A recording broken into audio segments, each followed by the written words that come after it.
Ready? Ready. All right. Just a second.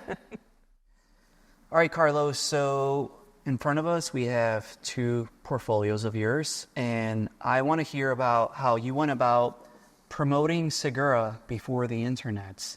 I know you mentioned that a lot of the work that you were doing was through word of mouth, but how'd you go about documenting your work? How'd you go about making sure that your stuff was presented in a way that was most suitable for potential clients?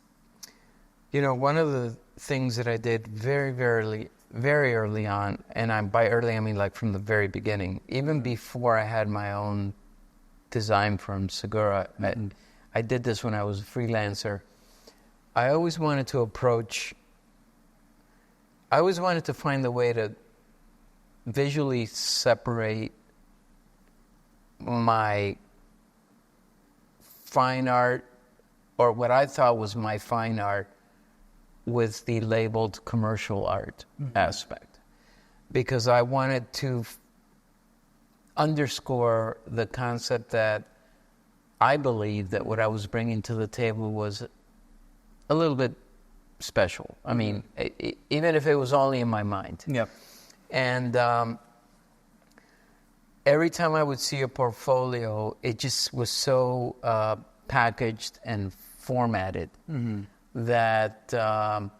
How so? Well, everything was the black portfolio with the black pages covered in the clear acetate, in which inside everybody would have their ad, and they would flip with these little 3-ring binders, and it would be page of project after page of project. And what I wanted to do was really paint a wider picture of the approach and the theory of the work as opposed to the work. Yep. And so what I would create is these little detailed snippets of projects that we had already done, more as a coffee table book, to kind of paint a personality of this is the kind of quality and thinking and design and art direction and type direction and colors and just aesthetics that I would like to bring to your project. And it wasn't a specific project, but it was just a general approach. And it was quite successful for us, because what we would do is we would create these random books and then send them to people who would approach us when they would ask for our portfolio, which back then what would happen is an agency or a rep would request a portfolio to be shipped to an ad agency, where the art buyer would review the books and then present the books that they liked to the art directors, and then the art directors would select a talent from that book, and then they would be hired. That's basically the process, generally speaking. And every single one of these books, we had, I don't know, maybe 50 of these, and they were all different. Every single one of them was different.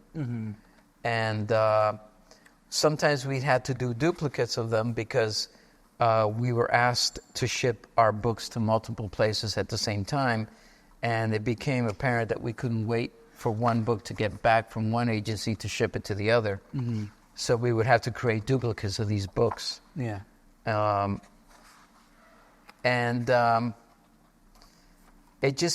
It became a wonderful time capsule of a career, you know, and they're just beautiful to look at.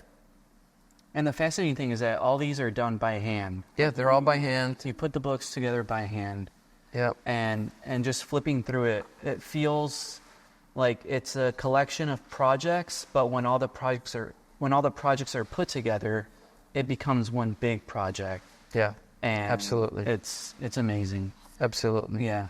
So when you look back at this, I know we were talking a little bit with the T26 stuff about nostalgia and so forth, but when you flip through this, what comes to mind? Is it what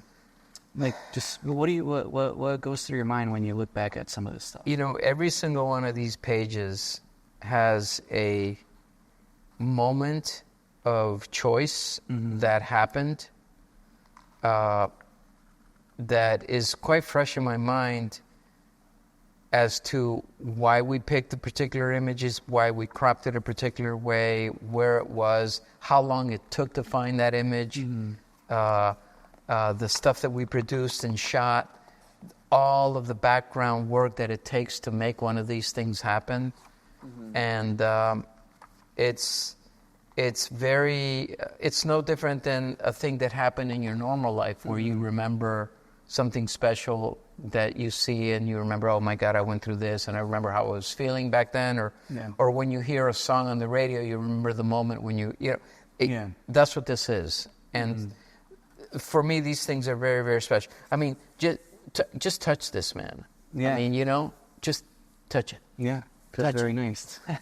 I love it. It's just absolutely amazing. Yeah.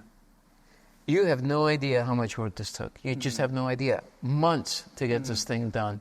To get the plate to cover all of these, the strike of the paper, the kind of paper that would take this kind of strike without bending or cracking, the amount of tests we did to get this sheet, and then the fact that after we letterpress this sheet, for example, we had to bind it to the bottom of the box that I just showed you a little while ago, and we wanted to make sure that the binding didn't eliminate the actual letterpress strike. Yeah. I mean, the amount of testing we did just for this piece of paper. When I look at it, I remember it, and it's just a beautiful thing. Yeah. Do you consider yourself, it's obvious you're a graphic designer, but do you also consider yourself an artist, or do you see the two? No, I totally do. I totally do. And whenever I get pushback from someone about that, I get defensive, if I'm being totally honest. Okay. I mean, this thing alone, man, look at how beautiful that is. Yeah. It's just beautiful. I absolutely love it. This piece here, this was a unique calendar that we invented, where each one of these, you would punch out each one of these flowers. Each one of these is a month, and you would punch out each one of these until they were all open flowers for each month. And the client produced it. Yeah. And it's amazing. And so anyway, not to get too deep into this, but this is the reason why I make these books. Because they're much more meaningful than a detailed, specific, large look at a project. In fact, I would argue that these details perhaps even look better than the actual project, if I'm being totally honest. But so I love them, and we were custom made, and every one of these were unique to their time. Yeah. And what I think is really fascinating about this is that there's a confidence in not feeling like you need to talk or write about the projects. Right. Like, everything exists on its own. You don't need to say, and this was this, and this is this. Because sometimes I feel like as designers, we struggle with how do we talk about our work. And frankly, sometimes that talking about the work is just fluff. It's fluff. Because it's complete fluff. Yeah. Yeah. And also, I am of the mind that if you have to talk about your work, then the work's not working. This personality that these books have is just my opinion, and it's just for me, and I know that everybody can't do that because everybody does something different. But this personality for me is simple body language, much like going a blind date. You know who this person is, after you know what this is. You know what you're going to get. You know what world you're stepping into. There's nothing vague about this, even though it's very vague. And that's the amazing part. That is purposely vague, but it's very communicative. So I just absolutely love this approach, and it worked for us. And again, this is an individual thing. And by the way, every single book was custom made and completely different. So they were all stamped and different, and all of them were square. And you're still producing these. I'm still producing. Still updating your work and all that stuff. So every time we do a project, I save all of the procedural work, the sketches, the test, the mistakes, and the press sheets and all that kind of stuff, and I make these books from those things. And this is your life. This is my life right here. Yeah. Yep.